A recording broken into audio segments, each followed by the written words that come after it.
आजच्या वेळी उपस्थित प्रमुख पाहुणे आणि प्रिय वाचक वर्ग, माझ्या लेखनाचा एक दीर्घ काव्य या प्रकारांमध्ये एक प्रयोग करून बघावा या दृष्टीने एक सामान्य कुटुंब, सामान्य जन, जसा उपेक्षित वर्ग आहे जो की रोज जीवन जगतो, संघर्ष असतो, प्रेम असते, आपुलकी असते, रोजचं जीवन गाणं हातात असतो, पण हे सगळं नगण्य असतंय.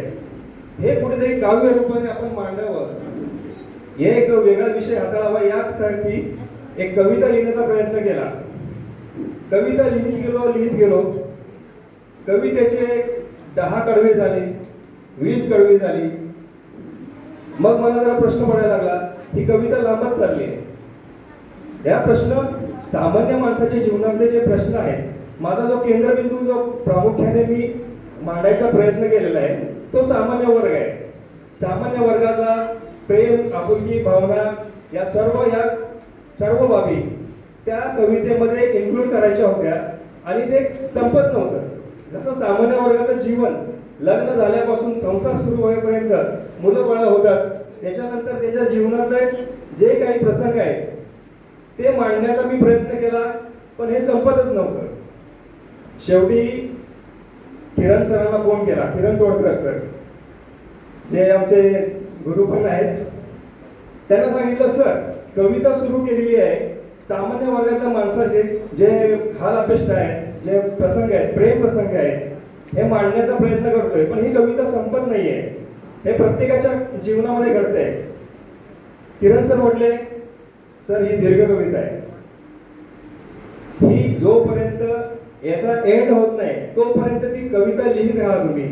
हा दीर्घ प्रकार मोडतोय, दीर्घ कवितेचा प्रकार आहे, त्यामुळे 100 कडवी झाली, 100ची 200 कडवी झाली, अशा प्रकारे 424 कडव्यांची ही कविता, अखंड कविता कधी माझ्याकडून लिहिली गेली आणि याचं सर्व श्रेय सामान्य वर्गातल्या, सामान्य कुटुंबातल्या एका सामान्य व्यक्तीला आहे, जे की आपण सर्व त्याच्यामध्ये मोडतो. या कवितेला प्रस्तावना किरण तोडकर सरांनीच लिहिलेली आहे आणि हे शिवधनुष्य पेलण्यासाठी ते पुरेपूर व्यक्ती आहेत, हे माझ्या प्रस्तावना वाचल्यानंतर माझ्या पूर्ण लक्षात आलेलं आहे. त्याच्यामुळे आपणास विनंती आहे की एक दीर्घ काव्य ह्या प्रकारे नवीन प्रकार मी सुरू केलेला आहे. माझ्या दृष्टीने मी कधी याच्यापूर्वी दीर्घ कविता लिहिली नव्हती, पण माझ्याकडून 424 कडव्यांची एक दीर्घ कविता लिहिली गेलेली आहे आणि ही आरंभस्थ या नावाने आज प्रकाशित होताना मला फार आनंद होत आहे. धन्यवाद.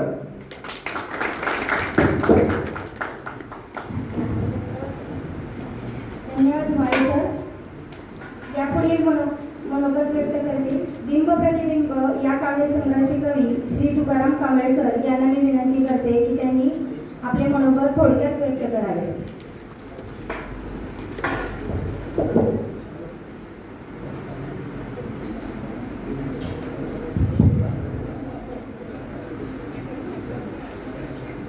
सन्माननीय व्यासपीठ आणि समोर विचक्षण साहित्य समीक्षा प्रशिक्षक आणि जे लेखक कवी त्याला मोठे करतात ते वाचक वर्ग.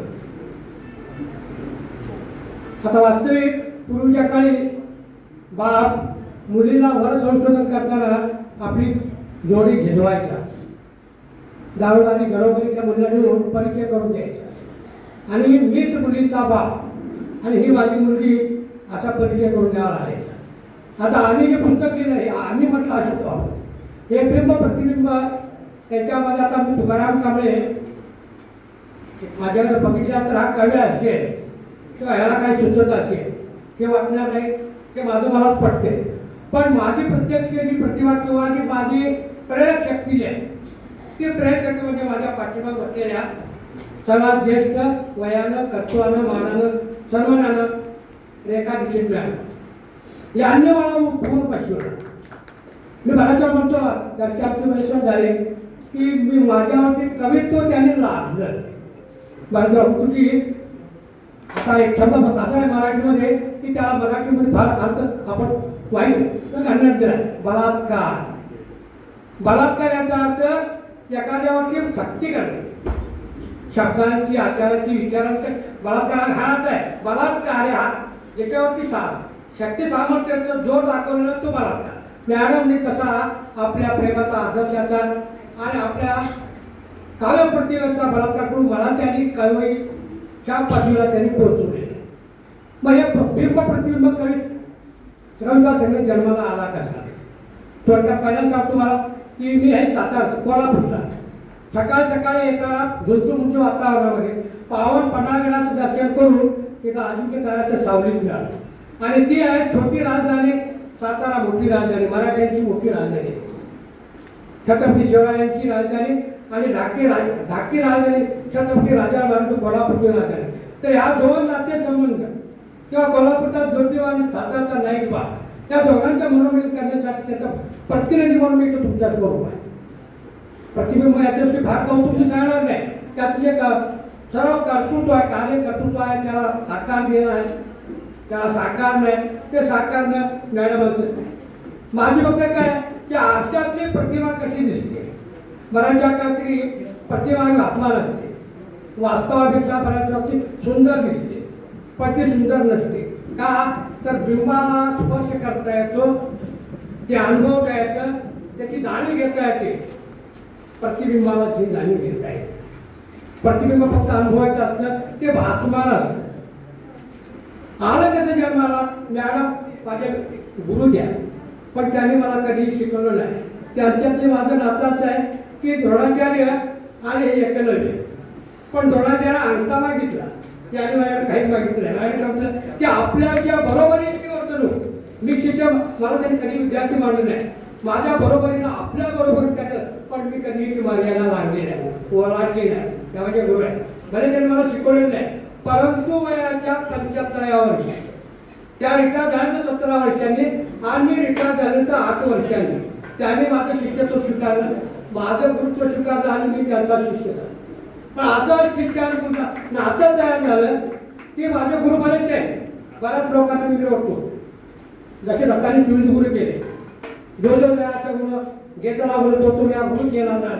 गुरुची आले अपारपणे जगत संपूर्ण गुरु दिली. तिथं माझ्यासमोर बसलेले सुनी प्राध्यापक सुनी चिटणीस आहे, त्यांच्यात माझा समाज माध्यमातून परिचित आहे. पण त्या माणसाला पाहिल्यानंतर किंवा त्यांचे शब्द ऐकल्यानंतर माझ्यामध्ये चैतन्य निर्माण व्हायचं. दुसरे एक भाग आहे अत्यंत वयस्कर 87 वर्ष वय असणारे की ज्याला मी मला नेक्स्ट गुरु मानतो. माझे खरे प्राचार्य जवळ चालवते ते माझे आद्य गुरु, आणि त्यांच्याबरोबर मान मी ज्याला देत आलो देतो आणि आयुष्य देत राहील ते सत्कवी प्राध्यापक प्राचार्य सूर्यकांत दत्तात्रय वैगे की ज्यांची 30 पुस्तकं जवळपास प्रकाशित झाले. तर त्या माणसाच्या प्रोत्साहनानं, प्रेरणेनं आणि अवास्तव कौतुकानं आम्ही थोडंसं शेपारून गेलो आणि लिहित गेलो. हा थोडा वायातपणा होता, पण हा वायातपणा आम्ही करत गेलो ते त्याला गोड मानून गेले. आणि आम्हाला मग बळा जसं मनपावा प्रकाशन हे नवनवीन लोक जे आहे की ज्यांना अजून हातात कलम किंवा लेखन राहायचं कळत नाही, अशांना प्रोत्साहन देऊन त्याच्यातला कवित्व त्याच्यातला लेखकत्व जागा करणार प्रकाशन. तशा पद्धतीनं त्या प्राचार्यांनी सुनील चिटणीस सरांनी त्याच्यानंतर जाधव विनायकराव जाधव साहेब, अरुण उन्हाळे साहेब या आणि महत्वाचं म्हणजे माझी प्रेरणा किंवा माझी गुरुस्थान असणाऱ्या एकाधिकी या मॅडमने नेहमी माझ्यावरती कटाक्ष ठेवून माझ्याकडून हे लिहून घेतलं. रोज मी थोडंसं काय शिक्षक कधी रिटायर होत नसतो.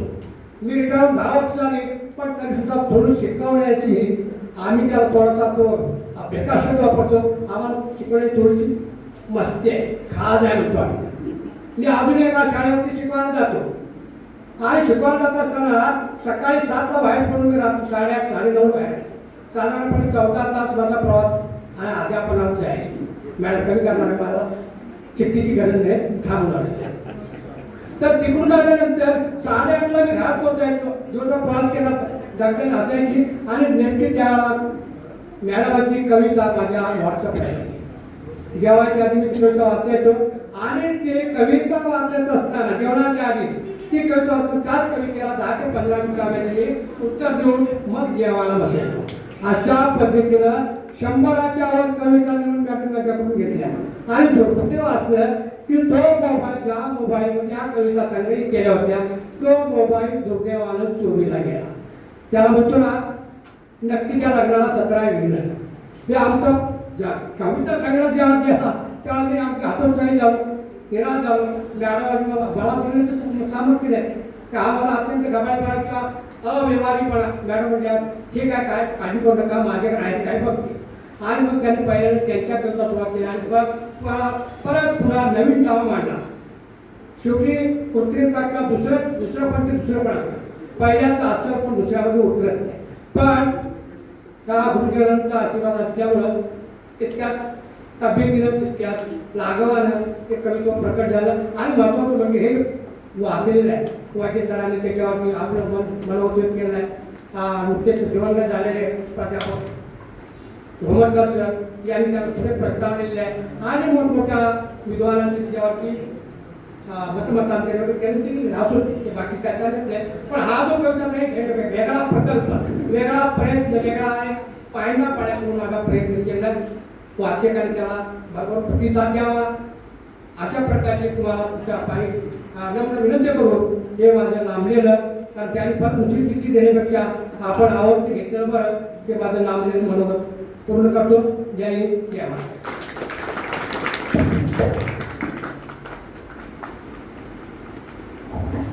धन्यवाद कांबळे सर. लेखक ॲडव्होकेट श्री ज्ञानेश पवळे सर लिखित जो श्लोक प्रेरणादायी पुस्तक लेखक श्री ज्ञानेश पवळे सर यांना मी विनंती करते त्यांनी आपले मनोगत व्यक्त करावे. पण मी थोडंसं समस्व बोलते सर तुम्हाला थोडक्यामध्ये. मी काय जास्त त्यांची परीक्षा घेणार नाही.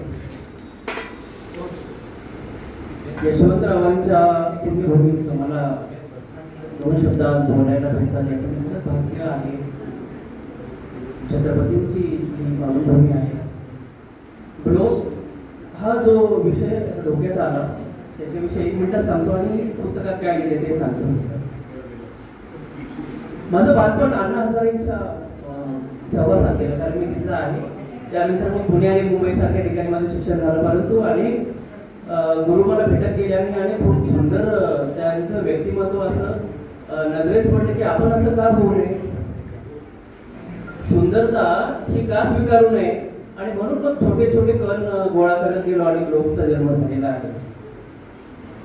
इंग्रजी साहित्यामध्ये ऍक्च्युली काही इथं सिस्टमचा खूप प्रॉब्लेम आहे. कोर्स खूप मोठा आहे, ठीक आहे असं.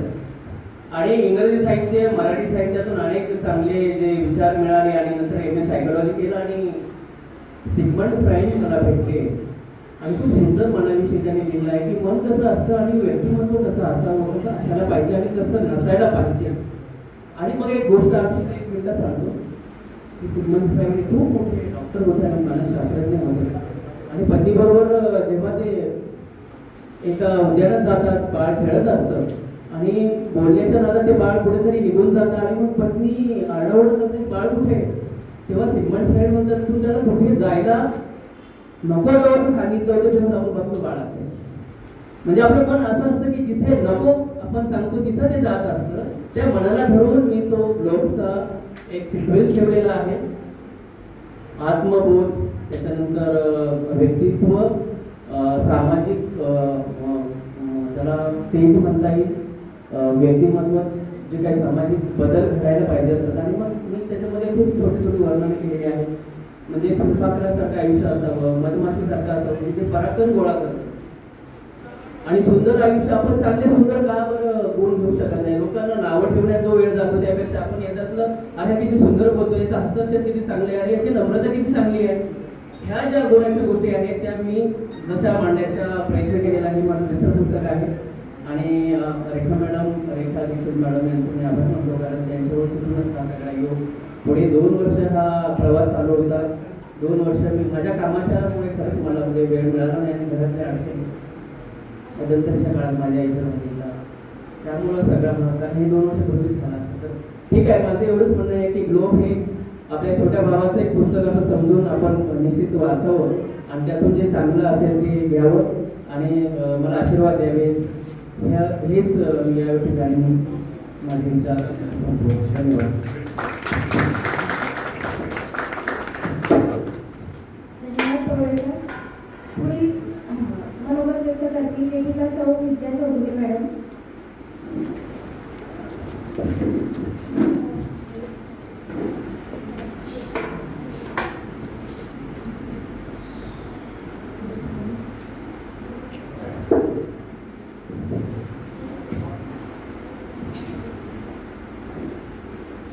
सन्माननीय मान्यवर, आवाज येतो व्यवस्थित? सन्माननीय मान्यवर, प्रमुख पाहुणे, समोर उपस्थित माझ्या मते बऱ्यापैकी लेखक कवीच आहेत आणि रसिक वाचक हे तर माझे मायबाप. त्या सर्वांना माझा नमस्कार. सांगायला अतिशय आनंद होतोय. माझं हे 4थं पुस्तक आहे आणि हे 4थं पुस्तक महत्त्वाचं मी अगोदरच म्हणजे शेवटी बोलणार होते, आता राहून मी पहिल्यांदा सांगते. तर कल्पक प्रकाशनतर्फे माझं हे पुस्तक प्रकाशित झालं आहे आणि योगायोग असा की कल्पक प्रकाशनच्या साहित्य संमेलनातच त्याचं प्रकाशन होतं. हा मला सगळ्यात जास्त आनंद वाटतो आणि माझ्या पुस्तकाविषयी मी नंतर बोलेन. पण महत्त्वाचं म्हणजे एक आता अशी जबाबदार व्यक्ती मिळालेली आहे पुस्तक प्रकाशनासाठी की लीना पाटील मॅडमच्याकडे आपलं एकदा साहित्य सोपवलं की 1 महिना 1.5 महिन्याच्या कालावधीमध्येच आपल्याला ते पुस्तक तयार होऊन अचानक कुरिअरनं घरी येतं. तो जो आनंद आहे तो मी आता माझ्या दोन्ही पुस्तकांच्या वेळेला अनुभवलेला आहे. एवढ्या कमी कालावधी मॅडम खरोखर माझ्या मैत्रिणी ज्या लेखिका आहेत त्यांचा अक्षरशः पुस्तकं करून राहिली 1.5 2 वर्ष त्यांच्याकडे की परत माझं साहित्य मला परत द्या आणि मी दुसरीकडे प्रकाशित करते. इतपर्यंत परिस्थिती आलेली असते. तर हा अनुभव माझ्यासाठी फारच वेगळा होता.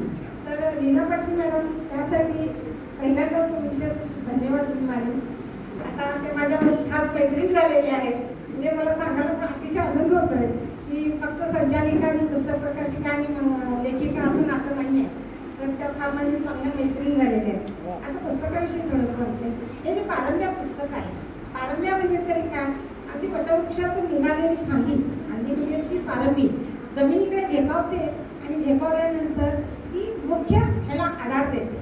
तर तशा या पारंब्या म्हणजे ही प्रत्येक लेख म्हणजे माझ्या विचारांची एक पारंबी आहे आणि ती पारंबी ज्या वेळेला माझ्या जीवनालाच किंवा माझ्या विचारांचा एक भाग आहे असं मी समजते. तर हे आता जे पुस्तक होते ते माझ्या लेखणीतून उतरलेलं आता तुमच्या हातामध्ये येणार हे माझ्या विचारांचं आणि अनुभवांचं फलित आहे.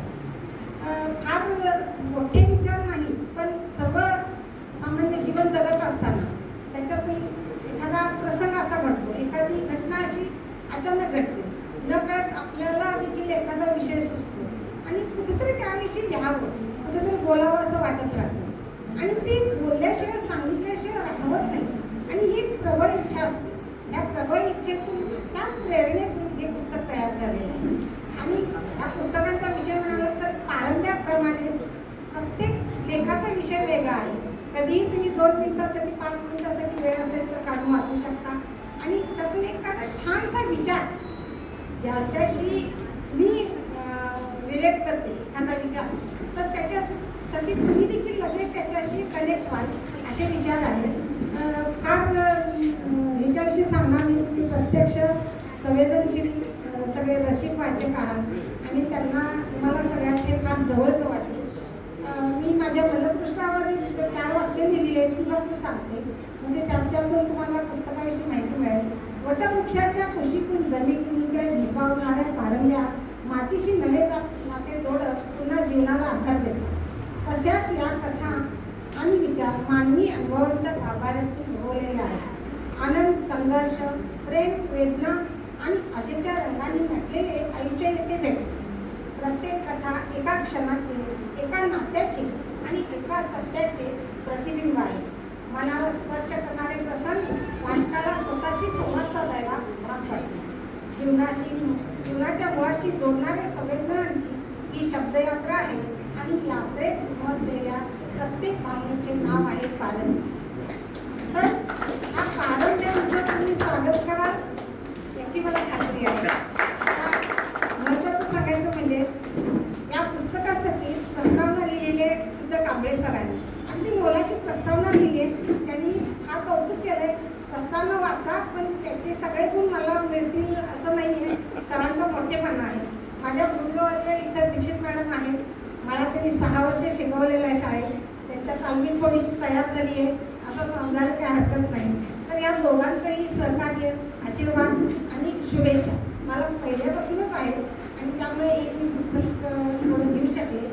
आता महत्त्वाचं म्हणजे काय, सगळ्यात माझा मुलगा आणि सुनबाई नितीश आणि धनु वेळ काढून इथं आलेले आहेत. अगदी आईच्या प्रेमासाठी आलेले आहेत. फक्त त्यांनाही माझ्याकडून खूप सारं प्रेम आणि आपल्या सर्वांना नमस्कार. धन्यवाद.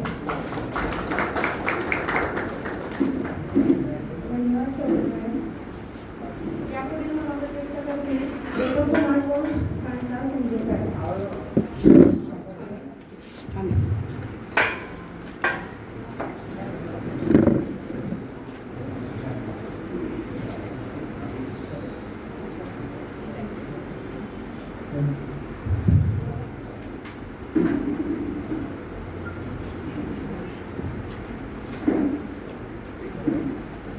नमस्कार.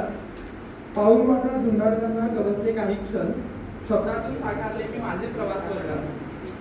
साताऱ्याच्या मातीचा गंध पानापानात दरवळेल, सैर साताऱ्याची ही सफर तुमच्याही मनाला नक्कीच भावेल. सर्वप्रथम मी छत्रपतींच्या पदस्पर्शाने पावन झालेल्या आणि क्रांतीची धग जपणाऱ्या तसेच अजिंक्यताऱ्याच्या पायथ्याशी वसलेल्या सातारा जिल्ह्याच्या मातीला नतमस्तक होतो, ज्या मातीने मला हा प्रवास तुमच्यासमोर मांडण्याची संधी दिलेली आहे. मंचावर विराजमान मान्यवर, उपस्थित सर्व साहित्यिक, कवी, वाचक आणि माझ्या मनाच्या अत्यंत जवळ असलेले सातारकरांनो, आजचा हा क्षण माझ्यासाठी केवळ एका कार्यक्रम नाही, तर माझ्या आयुष्यातील एक मोठं स्वप्न साकार होत आहे. मी नागपूरच्या मातीमध्ये वाढलेला एक मुलगा, पण मनात मात्र सह्याद्रीच्या डोंगराची ओढ ही लॉकडाऊनच्या काळात निर्माण झाली आणि त्या ओढीनेच मला साताऱ्याच्या दिशेने एकट्याने प्रवास करण्याची हिंमत दिली. त्या प्रवासात मी फक्त ठिकाणं पाहिली नाही, तर स्वतःलाच नव्याने भेटलो. सैर साताऱ्याची हे पुस्तक म्हणजे एक प्रवास वर्णन नाही, तर एका 17 वर्षाच्या मुलाने अनुभवलेला जगण्याचा पहिला मोठा धडा आहे. हा प्रवास खूप काही मोठा नव्हता, पण मी जेवढं काही अनुभवलं ते फिरलेल्या जागांपेक्षा खूप मोठा होता. त्या प्रवासात मला साताऱ्याची माती जाणवली, तिथला इतिहास जो प्रत्येक किल्ल्याच्या दगडात जिवंत आहे, तिथली माणसं ज्यांच्या साधेपणात एक वेगळी श्रीमंती आहे आणि तिथला निसर्ग जो प्रत्येक क्षणी आपल्याला काहीतरी शिकवून जातो. मी जे काही पाहिलं, अनुभवलं, जाणवलं ते सगळं शब्दात मांडण्याचा एक प्रामाणिक प्रयत्न मी या सैर साताऱ्याच्या पुस्तकातून केलेला आहे. या पुस्तकाच्या निर्मितीत अनेक हात जोडले गेले, अनेक माणसं पाठीशी उभी राहिली. सर्वप्रथम मी मनपूर्वक आभार मानतो माझ्या आई वडिलांचे, ज्यांनी माझ्यावर विश्वास ठेवून एकट्याने प्रवास करण्याचा, एवढ्या लहान वयात एकट्याने प्रवास करण्याची मला संधी दिली. तसेच माननीय दीना पाटील मॅडम यांचे मी आभार मानू इच्छितो, कारण एका नवख्या लेखकावर विश्वास ठेवून त्यांनी हे पुस्तक प्रकाशित करण्याचं धाडस केलं. प्रत्येक लेखकासाठी प्रकाशक हा फक्त एक व्यावसायिक नसतो, तर तो त्याच्या स्वप्नांचा आधारस्तंभ असतो आणि माझ्यासाठी त्या तशाच आहेत. तसेच माझ्या पुस्तकाला प्रस्तावना लिहून देणारे आदरणीय संजय गावंदे सर, सरांनी त्यांच्या शब्दांनी या पुस्तकाला एक वेगळीच उंची दिलेली आहे. प्रस्तावना म्हणजे पुस्तकाचा आत्मा असतो आणि तो आत्मा इतका सुंदर बनवल्याबद्दल मी त्यांचा मनापासून ऋणी आहे.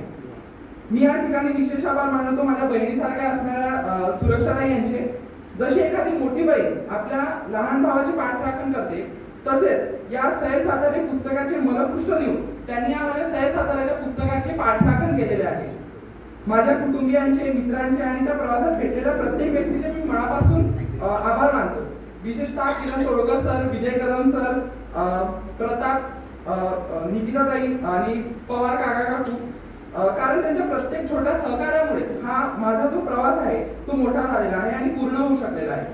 आज सैर साताऱ्याची तुमच्या हातात देताना माझ्या मनात एकच अपेक्षा आहे की हे पुस्तक वाचताना तुम्हाला फक्त माझा प्रवास दिसू नये, तर तुम्हालाही तुमच्या आयुष्यात एखादा असा प्रवास करण्याची प्रेरणा मिळावी. कारण प्रवास फक्त ठिकाणं दाखवत नाही, तो आपल्याला स्वतःची ओळख करून देतो. शेवटी एवढंच म्हणेन, पाऊलवाटा चालताना गवसलेले क्षण शब्दात गुंतले. मनात साठलेले अनुभव आज पुस्तकातून तुमच्या समोर ठेवले. तुमच्या वाचनातूनच या प्रवासाला खरी पूर्णता मिळेल. आणि आपण सगळ्यांनी माझ्यावर असंच प्रेम ठेवावं, मार्गदर्शन करावं, हे पुस्तक वाचावं आणि काही सूचना असतील त्या पण कळवाव्यात आणि काय विशेष लिहिलंय ते तुम्हाला काय भावलं ते पण माझ्यापर्यंत पोहोचवा अशी अपेक्षा करतो आणि माझे 2 शब्द संपवतो. धन्यवाद. धन्यवाद भाऊ. तुझ्या निमित्ताने मी सुद्धा साताऱ्याची सैर करू इच्छिते. मी स्वतः साताऱ्याची असून सुद्धा अजून साताऱ्याला आज पहिल्यांदा आलेली आहे. तुझ्यामुळे पूर्ण प्रवास करण्याची इच्छा आहे मला. यापुढील सूत्रसंचालन माझे लेखक बंधू संदीप सर करतात.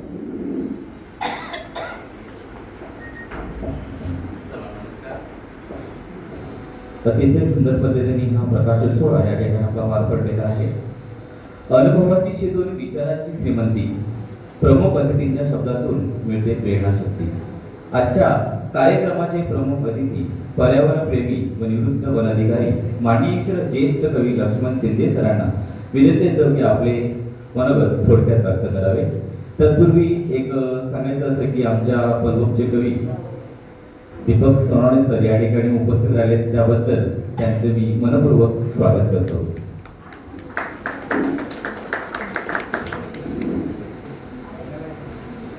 नमस्कार सर्वांना. व्यासपीठावर उपस्थित असलेले सर्व मान्यवर आणि तुम्ही साहित्यिक आज या सोहळ्यासाठी उपस्थित राहिल्याबद्दल पल्प प्रकाशनने आपलं स्वागत केलेलं आहे. मी पुन्हा स्वागत करण्याची आवश्यकता नाही असं मला वाटतं. मी प्रथमतः सांगतो की मी लक्ष्मण शिंदे, सेवानिवृत्त वन अधिकारी, 31 वर्ष सेवा करून सेवानिवृत्त झालो. मी साहित्याचा काही दर्दी नाही, मोठा साहित्यिक नाही, परंतु 5 वर्षापासून मी कविता लिहित गेलो. माझे 2 कविता संग्रह प्रकाशित झाले, काटेरी वाटे, हिरव्या वाटा. आणि विशेष म्हणजे मगाशी सांगितलं संदर्भ कोणतरी पुढे होते ते आता स्टेजवर आलं. माझंही तसंच उदाहरण आहे. पल्प प्रकाशनचा पहिला साहित्य संमेलन झालंच कराडमध्ये आणि त्या कराडमध्ये माझ्या पहिल्या पुस्तकाला पहिला पुरस्कार पल्पने दिला. कराडमध्ये सोहळ्याला उपस्थित राहिलो. सोहळा असा छान पैकी झाला.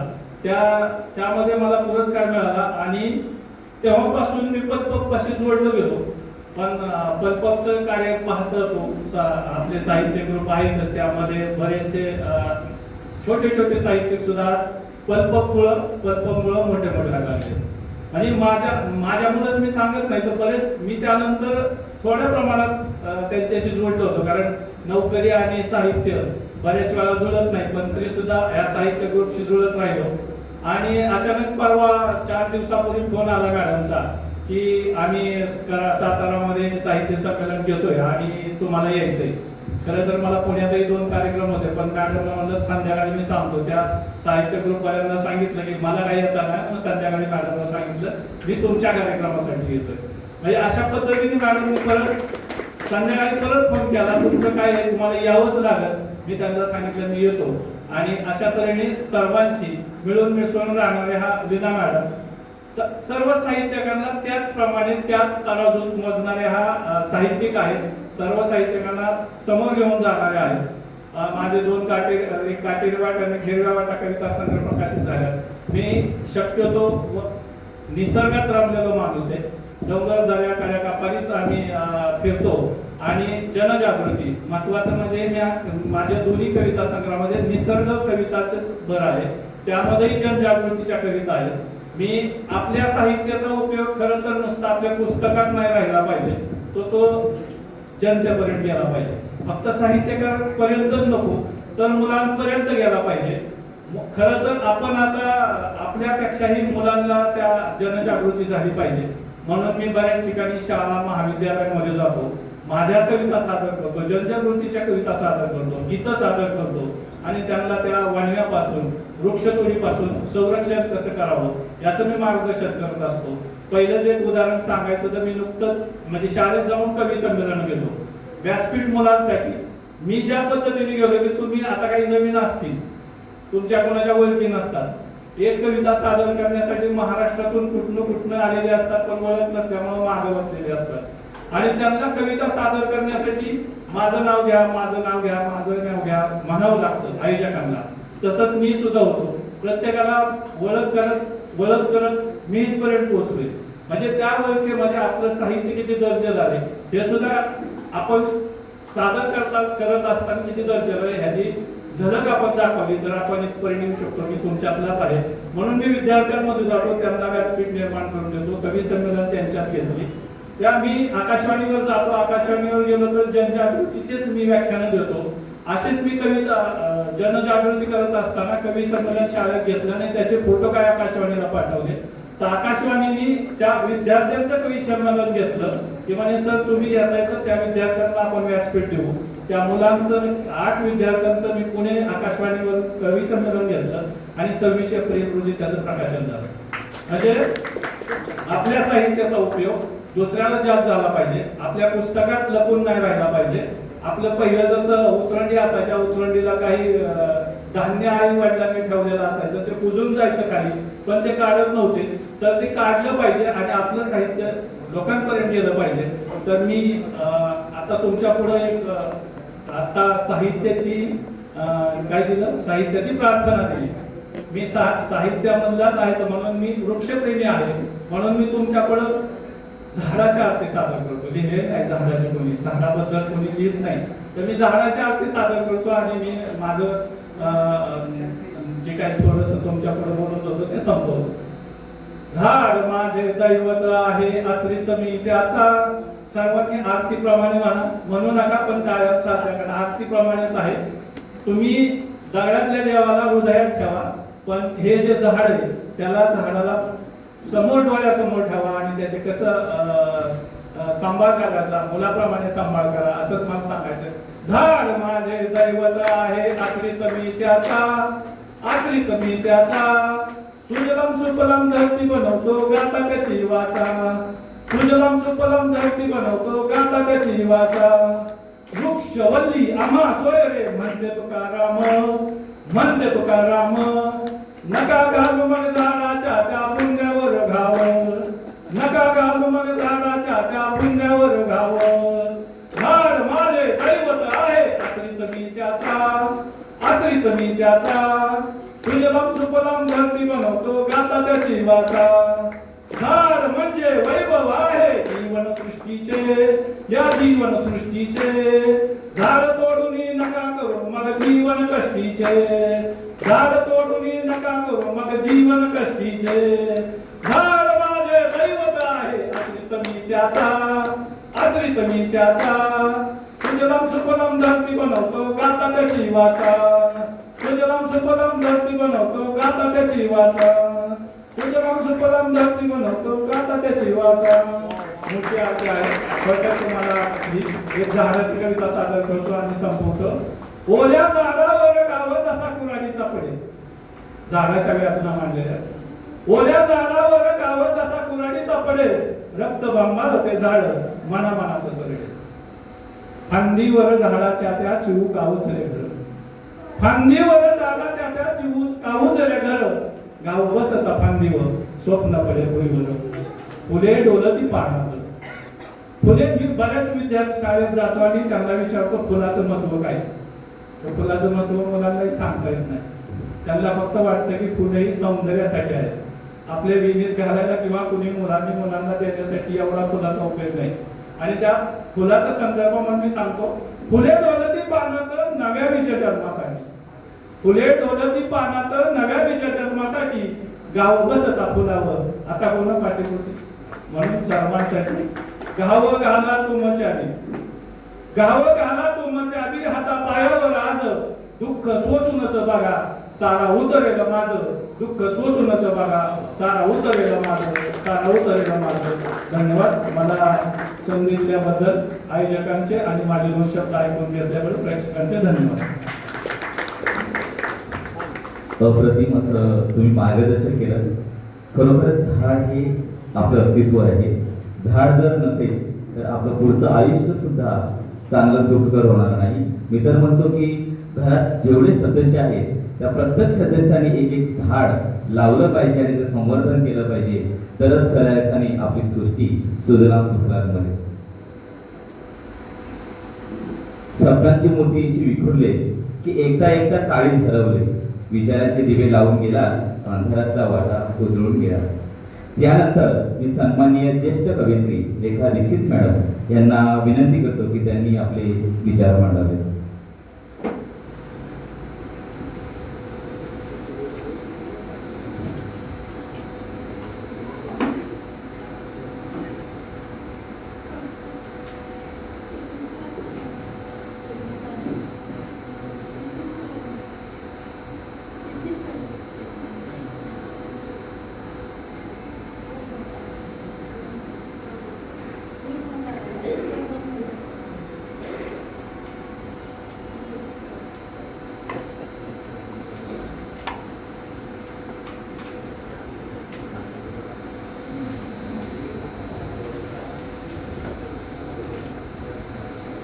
नमस्कार सर्वांना.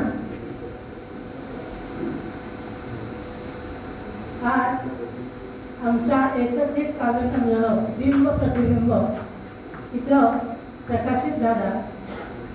त्याच्याबद्दल एक 2-4 वाक्याचं सांगते की माझे विद्यार्थी म्हणजे माझ्या शाळेचे, मी जिथं सर्व्हिस केली त्या शाळेचे विद्यार्थी मराठी तुकाराम कांबळेसर बोललेचे आणि मी शाळेच्या ग्रुपवर आहोत. माझं एक सैलानी नावाचं पुस्तक कल्पंगत प्रकाशित केलेलं होतं. त्याबद्दल माझं मनोगत मी लिहिलं होतं आणि ते ग्रुपवर पाठवलं होतं. तुकाराम कांबळेसरांनी ते ग्रुपवर वाचलं आणि अतिशय सुंदर असं मनोगत त्याच्यावर अभिप्राय त्यांनी दिला. मला मनात वाटलं की अरे की आपल्याला समजलंय तर तुकाराम कांबळेसरांना समजलंय. इतकं ते सजीव झालेलं होतं. मग कोण आहे तुकाराम सर म्हणून मग ग्रुपवर नंबर उडकला आणि सरांना फोन केला आणि मग अशा तऱ्हेने आमचा संवाद सुरू झाला.